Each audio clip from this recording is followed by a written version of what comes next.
Good morning. Early morning message.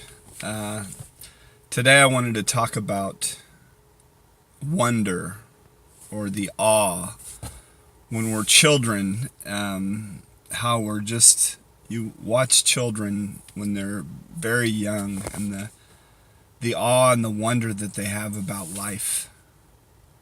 Life is just opening up to them, and then it gets marred as we get older and we start making choices in our life, and things happen to us that take away from that wonder and that awe. And I was thinking about that, that in my life, the choices that I made, I almost felt like, now that I look back, that, the choices I was making, I was just watching life slip away from me. And the beautiful thing that happens is when we start living our life more by the Spirit of God, that awe and that wonder for life come back. And everything opens up to you again in a whole new way. It's almost like you're a child because your eyes are open to things that you never knew before. The beauty of life, and you're so grateful for the little things. That's just one of the benefits. I was thinking about that today, is just the awe. And last night, Brett gave a message on at midweek.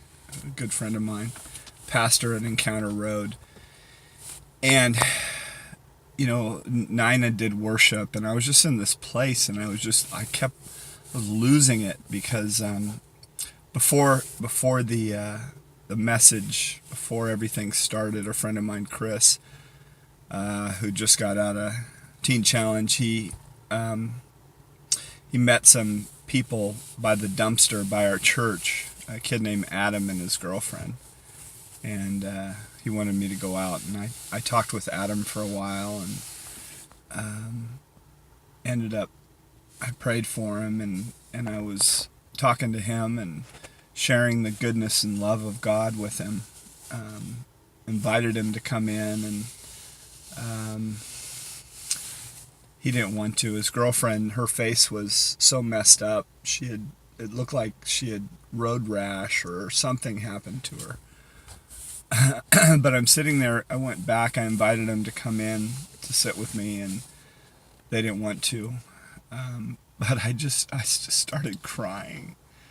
I started weeping, crying out, because a lot of times my heart breaks for the fact of, if people understood the love of God and they truly knew who they were, right? If they truly understood, it would change their life forever, as it did mine. Not religion, but the love of God that changes everything. The beauty of relationship with a loving God that desires the absolute best for you, and yet we settle for less. We have that free will choice to choose whatever path we want. But I looked into Adam's eyes, and I can just see just a longing for something different than where he is. The brokenness of being homeless. He's for 7 years he's been couch surfing and just surviving, just existing.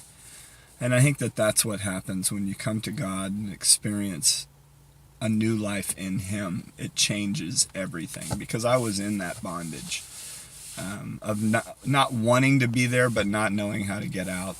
It just says, "Come to me, all who are weary and carry heavy burdens, and I will give you rest for your soul." And that's where my heart was crying out for Adam and his girlfriend, that they might experience the love of God that'll change everything, and then bring others around that will help them, whatever that looks like. Because I've seen it over and over again on this path of just people being transformed by the goodness and love of God.